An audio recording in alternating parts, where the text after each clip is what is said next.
Hi, my name's Josh, and I'm going to teach you how to grill a really good steak. The first thing that you need to do is you need to find a really good piece of steak, of beef. I would recommend not going to the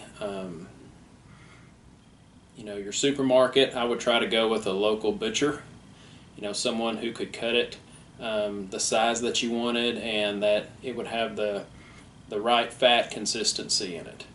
I prefer a ribeye because it's marbleized really well, has lots of fat in it, but at the same time it's a really tender meat. So another thing you could do is also grow your own beef by having your own cattle and raising them up and having control over the food that the cow is going to eat. So the first thing, of course, is to have a really good piece of beef.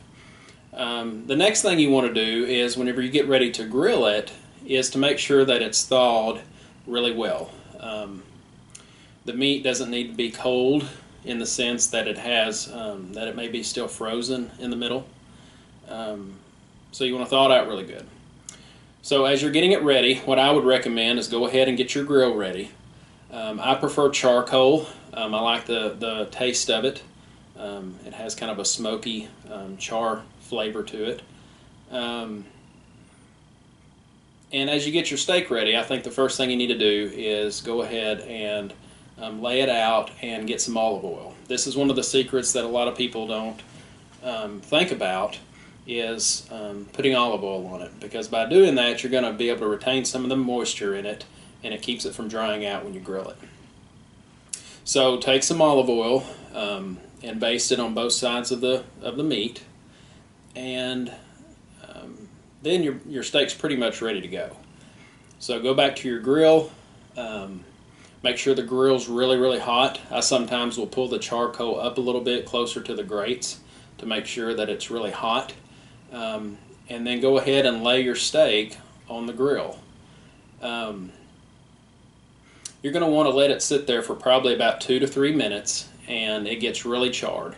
Some people like to have the little diamond or shape to it, so you could rotate it, maybe about 1.5 minutes in, maybe just about 45 degrees, and that'll give you that shape that you want.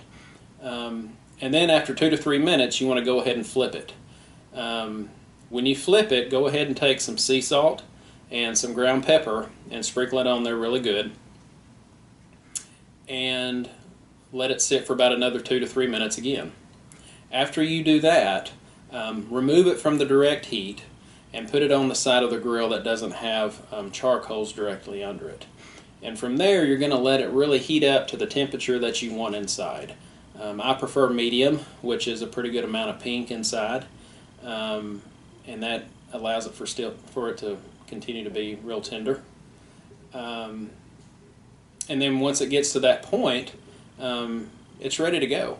Again, just make sure that you salt and pepper both sides of it at least one time. Let it sit indirectly off the heat, rise to the temperature that you want, and then you're ready to pull it. That's pretty much it. Again, the big secret, I think, is the salt and pepper and the olive oil. Some people will put other seasonings on there, which that's fine, but sometimes you hide the taste of the meat. So salt, pepper, olive oil to keep it moist, heat it up to the temperature that you want, and you're ready to go. Thank you so much.